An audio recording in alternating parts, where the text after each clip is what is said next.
Welcome student, তোমাদের সকলকে স্বাগত তোমাদের কোচিং সেন্টার আদর্শলিপি কোচিং সেন্টারে। তো স্টুডেন্ট, আজকে আমি তোমাদের সাথে যে বিষয়টা নিয়ে আলোচনা করব সেটা হচ্ছে সামনে কম্পিটিটিভ এক্সামের জন্য যে ইম্পর্টেন্ট জিকেগুলো রয়েছে সেই জিকেগুলোকে নিয়ে। দেখো, আমি এর আগে তোমাদের জিকেগুলোকে আলোচনা করছিলাম।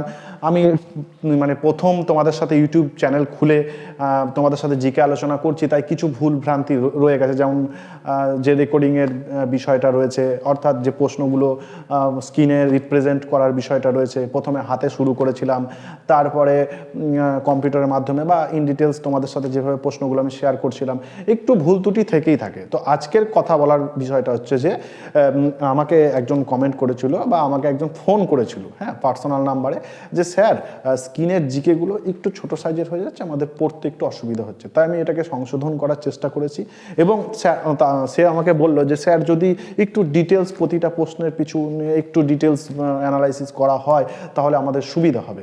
আমি বুঝতে পেরেছি যে তোমাদের প্রতিটা প্রশ্নের পেছনে যদি তাদের একটু ব্যাকগ্রাউন্ড বলে দেওয়া যায় তাহলে সেটা খুব সুবিধা হয়। ঠিক আছে, তো আশা করি আজকের যে ভিডিওটা নিয়ে এসেছি আর পরবর্তী ভিডিও যেগুলো নিয়ে আসবো, সব ভিডিওতে হয়তো সম্ভব হয়ে পড়বে না, তবে ম্যাক্সিমাম ভিডিওতেই আমি প্রশ্নের যে ব্যাকগ্রাউন্ড রয়েছে সেটাকে অ্যানালাইসিস করে দেবো। ঠিক আছে, আর যে প্রশ্নগুলো নিয়ে আসবো, দিন বা দিন প্রশ্নগুলো তোমাদের সামনে নিয়ে আসবো, সেই প্রতিদিনের যে জিকেগুলো সেগুলো আমি আরও ডেভেলপ করার চেষ্টা করব এবং যেগুলো ইম্পর্টেন্ট জিকে এবং তার বিস্তারে যে বিভিন্ন কাহিনী রয়েছে সেগুলো আমি তোমাদের সাথে শেয়ার করব। ঠিক আছে, তো তোমরা আমাকে একটু সাপোর্ট করবে, আমাদের সঙ্গে যুক্ত থাকবে, লাইক করবে, কমেন্ট করবে আর বন্ধুদের সঙ্গে অবশ্যই শেয়ার করবে। ঠিক আছে, তো আজকের আলোচনার যে বিষয় হবে ইতিহাসের যে ইম্পর্টেন্ট কিছু জিকে রয়েছে, যেগুলো পরীক্ষায় আসে, যেগুলোর ব্যাকগ্রাউন্ড জানার প্রয়োজন রয়েছে, সেই ইতিহাসের কিছু ইম্পর্টেন্ট জিকে নিয়ে আজকে আমি তোমাদের সঙ্গে আলোচনা শুরু করব।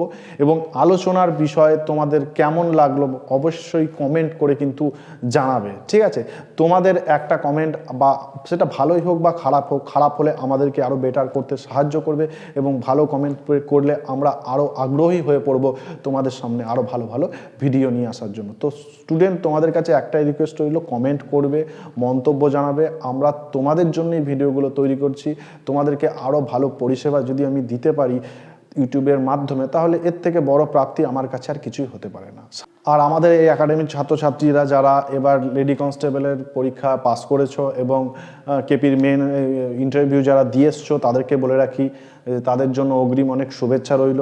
আশা করছি তোমাদের আগামী ফল খুব ভালো হবে এবং যারা পরীক্ষার জন্য সদ্য প্রিপারেশন নিচ্ছ তাদের জন্য আমি খুব শিগগিরই বেসিক ক্লাসের কোর্স নিয়ে আসতে চলেছি, যেটা তোমাদের জন্য সম্পূর্ণ ফ্রিতে, একদম বেসিক থেকে কিভাবে জিকে পড়তে হয়, কিভাবে জিকে অ্যানালাইসিস করতে হয় বা কিভাবে টেস্ট দিলে সেটাকে অ্যানালাইসিস করতে হয়, প্রতিটা বিষয় ভিত্তিক জিকে পর্ব আমি আলোচনা শুরু করবো আর কিছুদিনের মধ্যেই। ঠিক আছে, যত সম্ভব আমি তোমাদেরকে ডেটও বলে দিচ্ছি, মার্চ মাসের মাঝামাঝি থেকে আমি তোমাদের জন্য, যারা নতুন স্টুডেন্ট রয়েছে, যারা বিগিনার রয়েছে, তাদের জন্য ইম্পর্টেন্ট জিকে অবশ্যই আলোচনায় নিয়ে আসবো এবং যেগুলো কিনা এক্সামে আসে, পরীক্ষায় আসছে, এই ধরনের জিকে আমি তোমাদের সঙ্গে আলোচনায় নিয়ে আসবো। ঠিক আছে, ভিডিওটা বেশি বড় করব না, আজকের বিষয়বস্তুতে খুব শীঘ্রই প্রবেশ করছি, তোমরা স্ক্রিনে নজর রাখো।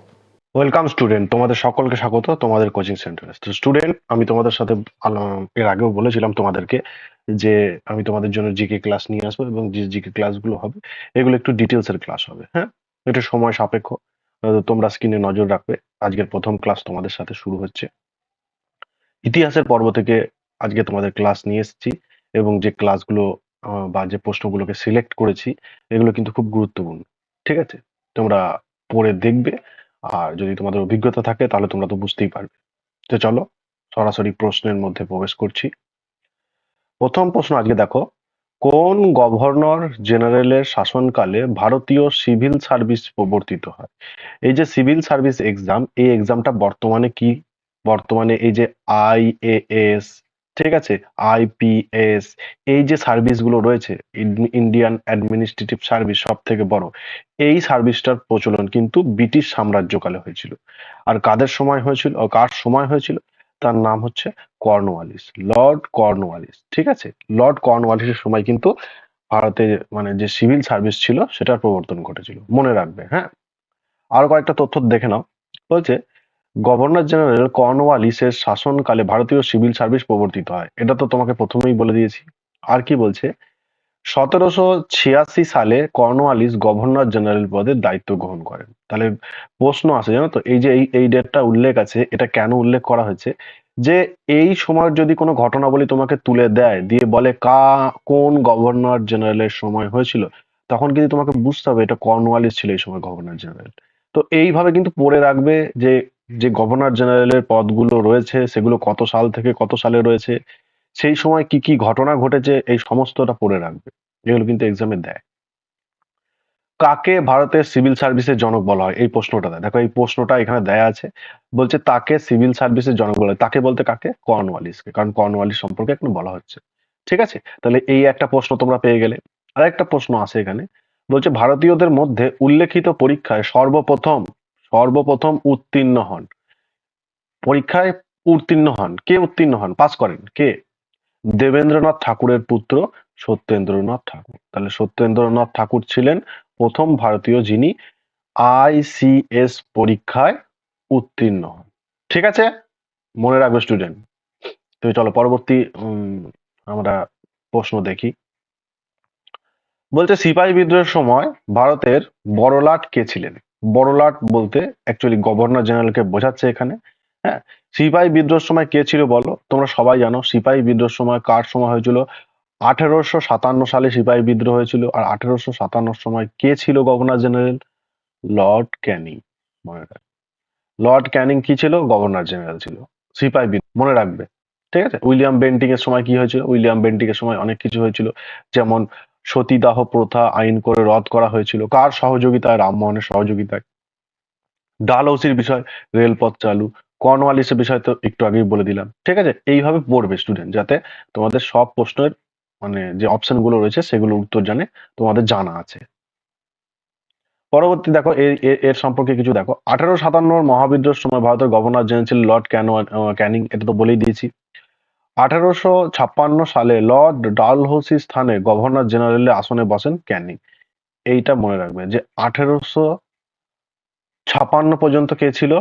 ডালহৌসি। তাহলে 56 পর কে এলো? ক্যানিং। খুব ইম্পর্টেন্ট এটা, কারণ এখানে গুলিয়ে যায়। ঠিক আছে, সতীদাহ, সরি, বিধবা বিবাহ নিয়ে কিন্তু একটা বিবাদ রয়েছে, এই ডালহৌসি করেছে নাকি ক্যানিং করেছে। ঠিক আছে, তো এইটা নিয়ে বিবাদ রয়ে গেছে ঐতিহাসিকদের মতে, তাই এই প্রশ্নটা কিন্তু একটু কনফিউশন প্রশ্ন। হ্যাঁ, অনেকে ক্যানিং অ্যান্সার নেয়, অনেকে ডালহৌসি অ্যান্সার নেয়। পরের প্রশ্ন দেখো, তার সময় 1857 সালের মে মাসে মহাবিদ্রোহ সংঘটিত হয়। মহাবিদ্রোহ বলতে সিপাহী বিদ্রোহ। 1857 সিপাহী বিদ্রোহ কার সময় সংঘটিত হয়? প্রশ্ন যদি আসে তোমরা উত্তর করবে লর্ড ক্যানিং। ঠিক আছে, আর মহাবিদ্রোহের প্রথম শহীদ কে? এটা পরীক্ষায় প্রশ্ন আছে, মহাবিদ্রোহ বা সিপাহী বিদ্রোহ, তোমাকে কিন্তু করতে হবে। তার নাম হচ্ছে মঙ্গল পাণ্ডে। অপশনে তোমরা প্রশ্নে তোমরা দেখতে পাচ্ছ। তো চলো পরবর্তী প্রশ্ন দেখি। বলছে ভারতের কোন ইংরেজ গভর্নর জেনারেলকে হত্যা করে আন্দামান দ্বীপের এক কয়েদি, অর্থাৎ আন্দামান দ্বীপে এক কয়েদি বন্দী ছিল, তিনি কি করেছিলেন? তিনি হত্যা করেছিলেন। কাকে হত্যা করেছিলেন বলো? এই গভর্নর জেনারেল যেগুলো রয়েছে, এই গভর্নর জেনারেলদের মধ্যে একজনকে হত্যা করেছিলেন, আন্দামান নিকোবর জেলখানার একজন কয়েদি। তো কোন কোন গভর্নর জেনারেলকে হত্যা করেছিল বলো তোমরা? তার নাম হচ্ছে লর্ড মেয়ো। লর্ড মেয়োকে হত্যা করা হয় আন্দামান নিকোবরে। ঠিক আছে, আর এর সম্পর্কে একটু জেনে নিই। বলছে ভারতের গভর্নর জেনারেল রূপে লর্ড মেয়োর শাসনকাল ছিল 1869 থেকে 1872 খ্রিস্টাব্দ পর্যন্ত, এবং তিনি 1872 সালে 4ই ফেব্রুয়ারি সেলুলার জেল পরিদর্শনে আন্দামানে আসেন। ওই সময় জৈনিক শের আলী আফ্রিদি নামে, মনে রাখবে এটা কে? শের আলী আফ্রিদি নামে এক কয়েদির ছুরিকাঘাতে, মানে ছুরির আঘাতে লর্ড মেয়োকে হত্যা করেন, এবং পরে শাস্তি স্বরূপ ওই ব্যক্তির 1873 সালের মার্চ মাসে ফাঁসির সাজা পান। শের আলী ফাঁসি পেয়েছিল, সাজা পেয়েছিল, ঠিক আছে, কিন্তু তিনি কিন্তু লর্ড মেয়োকে হত্যা করেছিলেন। কবে হত্যা করেছিলেন সেটা তোমার এই যে সালটা দেখতে পাচ্ছ, 1872 সালের 4ই ফেব্রুয়ারি, এই দিন কিন্তু হত্যা করা হয়েছিল লর্ড মেয়োকে। মনে রাখবে, তোমাদের জন্য আমি কিন্তু প্রশ্নগুলো একটু অ্যানালাইসিস করে দিচ্ছি যাতে তোমাদের সুবিধা হয়। পরের প্রশ্ন দেখো। সংবাদপত্রের মুক্তিদাতা রূপে কে পরিচিত ছিলেন? খুব কমন প্রশ্ন স্টুডেন্ট। এই প্রশ্নটা ম্যাক্সিমাম পরীক্ষাতে কিন্তু চলে আসে। হ্যাঁ, এই যে দেখতে পাচ্ছ, এটা অ্যাকচুয়ালি বলা হতো, এই যে মোপ বলা হয়েছে না, মুক্তিদাতা রূপে কাকে বলা হয়েছে? মোপ। এবার মোপ বলতে এটা এটা শর্ট ফর্ম। হ্যাঁ, একটু একটু বড় করে যদি তুমি পড়তে যাও, এটা তোমাকে বলতে হবে মেটাক্যাফে। অপশনে থাকবে মেটাক্যাফে, চার্লস মেটাক্যাফে বা মেট ক্যাফে, যে যেটা হয়, ইংরেজি উচ্চারণ তো। তো এইটা শর্টে এখানে দেওয়া আছে। হ্যাঁ, এই শর্টটা দেওয়ার কারণ কি? যাতে তোমরা জানতে পারো। মেটাক্যাফে অনেক জায়গায় পাবে, এটা কিন্তু পাবে না। তো এর সম্পর্কে বলে রাখি, সংবাদপত্রের মুক্তিদাতা সম্পর্কে বলছে। পত্রের মুক্তিদাতা রূপে পরিচিত ছিলেন মেটক্যাফ বা মেটাক্যাফে।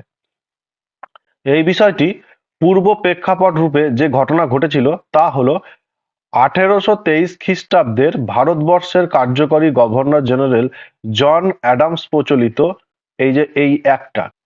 এই দেখো, এই 1823 খ্রিস্টাব্দের ভারতবর্ষের কার্যকরী গভর্নর জেনারেল জন অ্যাডামস প্রচলিত এই যে রেগুলেশন অ্যাক্টটা, এই রেগুলেশন অ্যাক্ট অনুযায়ী কোনো সংবাদপত্র প্রকাশ বা ব্যবহার করার ক্ষেত্রে অনুমতি গ্রহণ করার বাধ্যতামূলক ছিল। ঠিক আছে? তো এইটার বিরুদ্ধে কাজ করেছিল এই সংবাদপত্রের মুক্তিদাতা রূপে, অর্থাৎ একটা অ্যাক্ট তিনি নিয়ে আসেন যেটা কিন্তু এইটার বিরুদ্ধে কাজ করেছিল, এই যে নীতিটা। ঠিক আছে? তো মনে রাখবে এটা।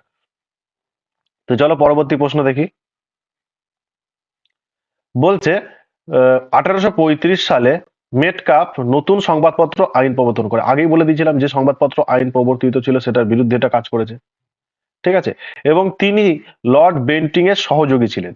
লর্ড বেন্টিংকে ইংরেজি শিক্ষার প্রবর্তনে যে গভর্নর জেনারেল সাহায্য করেছিলেন, বিধবা সতীদাহ প্রথা রদ করাতে যে গভর্নর জেনারেল কাজ করেছিলেন। ঠিক আছে?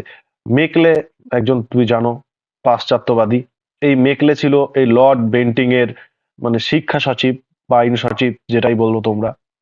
তো দেখো এখানে বলছে তার প্রবর্তিত নতুন আইন অনুসারে পত্রিকা প্রকাশ ও ব্যবহারের অনুমতি গ্রহণের স্থানে শুধুমাত্র প্রকাশনী সংস্থার নাম জানানো বাধ্যতামূলক ছিল। মানে আর কিছু জানাতে হবে না, শুধু প্রকাশনী সংস্থার নাম জানালেই সে প্রকাশ করতে পারবে। ঠিক আছে? ওই অতগুলো নিয়ম পালন করতে হবে না। এই আগেটা যা দেখালাম, অতগুলো নিয়ম লেখা ছিল, এত নিয়ম কিন্তু লাগবে না। কিন্তু এই যে বলছে, এই কারণে মেট ক্যাফেকে বলছে লিবারেশন অফ ইন্ডিয়ান প্রেস বলা হয়। তাহলে এই একটা প্রশ্ন, লিবারেশন অফ ইন্ডিয়ান প্রেস কাকে বলা হয়? চার্লস মেটাকাফেকে। আর এই যে দেখতে পাচ্ছ, কোর্ট অফ ডাইরেক্টর কি করেছিল? এই আইনকে কিন্তু মান্যতা দেয়নি। অর্থাৎ কোর্ট অফ ডাইরেক্টর যারা ছিলেন তারা কিন্তু এই আইনটাকে মান্যতা দেননি, কারণ এতে ভারতীয় স্বাধীনতা যে সংগ্রাম ছিল, সেই স্বাধীনতা সংগ্রামে কি হতো? প্রকাশ্যে চলে আসতো তারা, খোলাখুলি সংবাদপত্রে লিখতে পারতেন না। তোমরা জানো তৎকালীন সময় সংবাদপত্র ছিল একটা মাধ্যম যেভাবে জনতার কাছে বা সাধারণ জনগণের কাছে পৌঁছানো যেত। সেই জন্য সংবাদপত্রের ক্ষেত্রে কিন্তু খুব মানে গুরুত্ব দেওয়া হতো সেই সময়, কি ছাপানো হচ্ছে, কেন ছাপানো হচ্ছে, এইসব বিষয়। ঠিক আছে? তো চলো পরবর্তী প্রশ্ন দেখি। বলছে ভারতের রেল ও তার ব্যবস্থার প্রবর্তন করে। দেখো আগেই প্রশ্নটার উত্তর আমি তোমাদেরকে কিন্তু বলে দিয়েছি, যে ভারতের রেল ব্যবস্থা যে প্রবর্তন করেছিল, এটা করেছিল লর্ড ডালহৌসি। হ্যাঁ, রেল ব্যবস্থা, ডাক ব্যবস্থা, এই প্রত্যেকটা ব্যবস্থারই প্রবর্তন করেছিল লর্ড ডালহৌসি, মনে রাখবে। তো দেখো পরবর্তী প্রশ্ন কি বলছে এখানে। বলছে ভারতের রেল ব্যবস্থার প্রবর্তন করেন লর্ড ডালহৌসি, এটা পড়ে নিয়েছি। 1853 সালের 16ই April great Indian peninsular railway company, এইটা মনে রাখবে যে কোন রেলওয়ে কোম্পানি বোম্বে থেকে থানে পর্যন্ত রেল যোগাযোগ শুরু করেছিলেন। Great Indian peninsular rail company কোথা থেকে? বোম্বে থেকে থানে। এটাও ইম্পর্টেন্ট, বোম্বে থেকে থানে পর্যন্ত কি করেছিল? রেল যোগাযোগ ব্যবস্থা করেছিল। ঠিক আছে? পরবর্তী সালে এই যে দেখছো 54-তে, এই জুলাই মাসে হাওড়া থেকে হুগলি পর্যন্ত রেলপথের সূচনা হয়। প্রথমে হয়েছিল বোম্বে থেকে থানে, পরে যেটা হয়েছিল সেটা হাওড়া থেকে হুগলি। হ্যাঁ, এটা মনে রাখবে কিন্তু স্টুডেন্ট। বলছে প্রথম মারাঠা যুদ্ধ ঘটে কার শাসনকালে? অর্থাৎ কার শাসনকালে প্রথম মারাঠাদের যুদ্ধ হয়েছিল? এটা তোমরা সবাই জানো, ওয়ারেন হেস্টিং, বাংলার প্রথম গভর্নর জেনারেল। মনে রাখবে বাংলার প্রথম গভর্নর জেনারেলের নাম কি? Lord Warren Hasting. খেয়াল থাকবে। চলো এর সম্পর্কে দু একটা তথ্য দেখে নি। বলছে প্রথম মারাঠা যুদ্ধ সংঘটিত হয়েছিল 1775 থেকে 1782 খ্রিস্টাব্দ পর্যন্ত।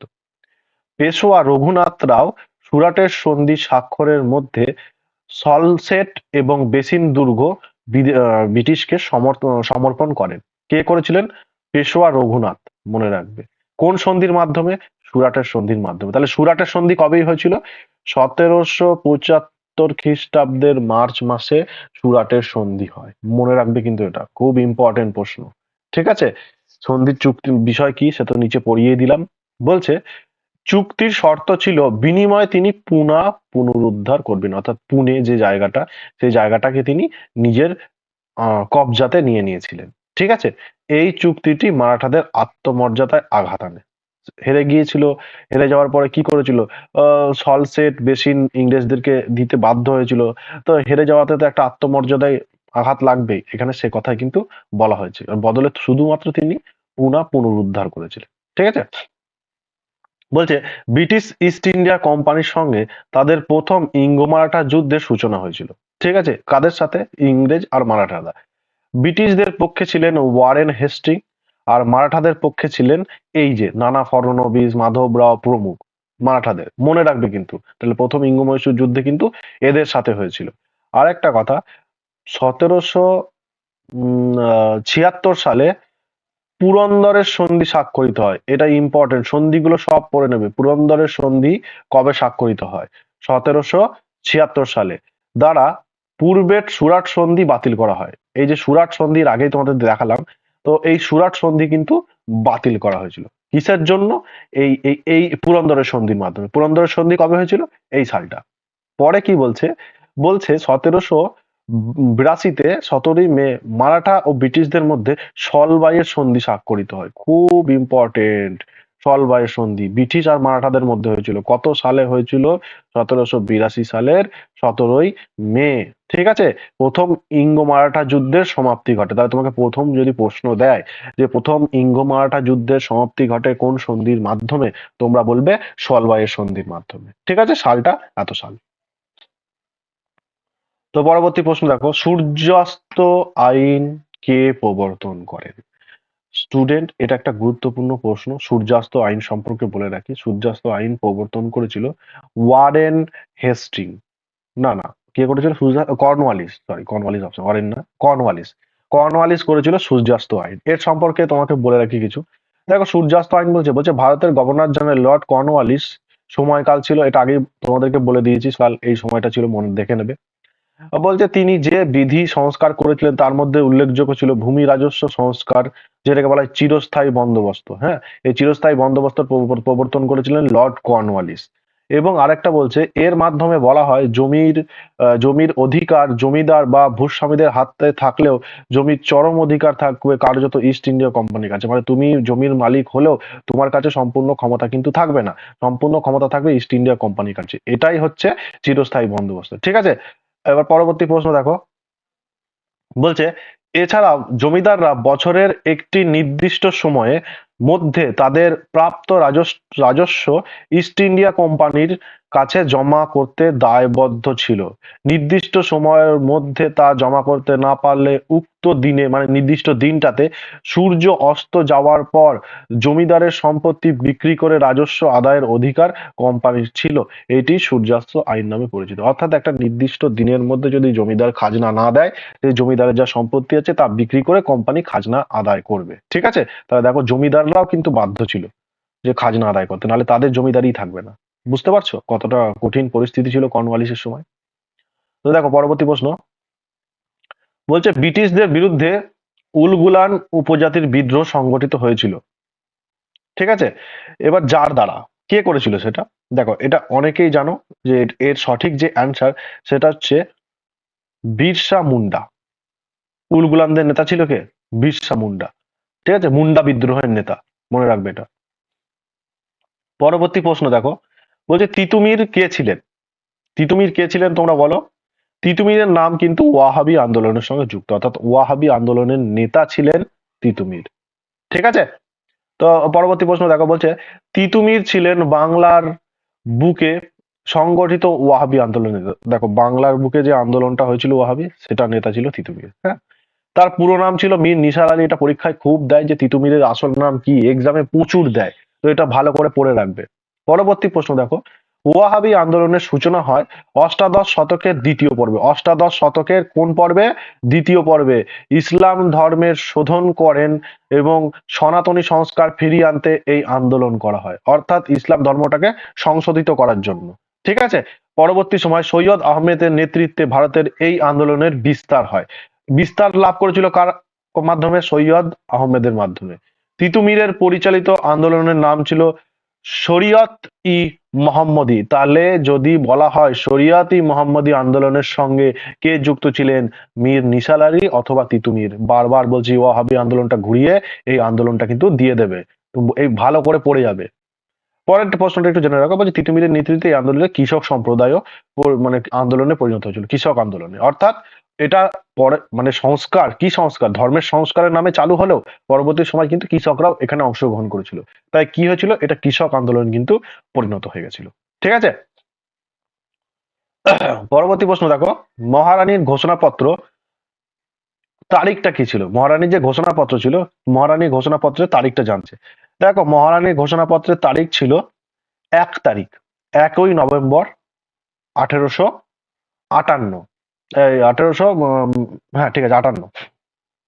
আর এই যে ঘোষণাপত্রটা বলে রাখি, এই ঘোষণাপত্রের বিষয়বস্তুটা আমি তোমাদের সঙ্গে আলোচনা করছি। দেখো বলছে, মহাবিদ্রোহ দমনের পর ইংল্যান্ডের রানী ভিক্টোরিয়া নিযুক্ত রাজপ্রতিনিধি ভাইসরয় লর্ড ক্যানিং এলাহাবাদে এক দরবারে 1858 সালের 1ম নভেম্বর যে ঘোষণাপত্র পাঠ করেন সেটাই মহারানীর ঘোষণাপত্র নামে পরিচিত। অর্থাৎ মহারানী একটা ঘোষণাপত্র দিয়েছিলেন কাকে?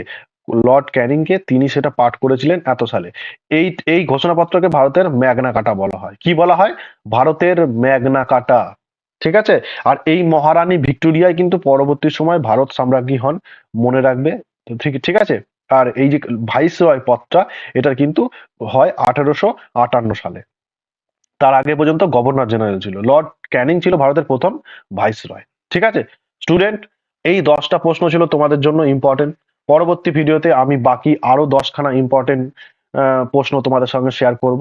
যদি তোমাদের প্রশ্নগুলো ভালো লেগে থাকে, প্রশ্নগুলো তোমাদের লাভে আসে, অবশ্যই লাইক করবে, কমেন্ট করবে এবং বন্ধুদের সঙ্গে শেয়ার করবে। আর যদি তোমরা প্রথম ভিডিওটা দেখো, তাহলে আমাদের চ্যানেলটাকে সাবস্ক্রাইব করবে এবং আমাদের পরবর্তী সময় আরো ভালো ভিডিও দেখার জন্য পাশের যে বেল আইকনটা রয়েছে, সেই বেল আইকনটায় একটা ক্লিক করে দেবে। ঠিক আছে, আজ এ পর্যন্তই। দেখা হচ্ছে পরবর্তী ভিডিওতে গুরুত্বপূর্ণ অন্য কোনো ক্লাস নিয়ে।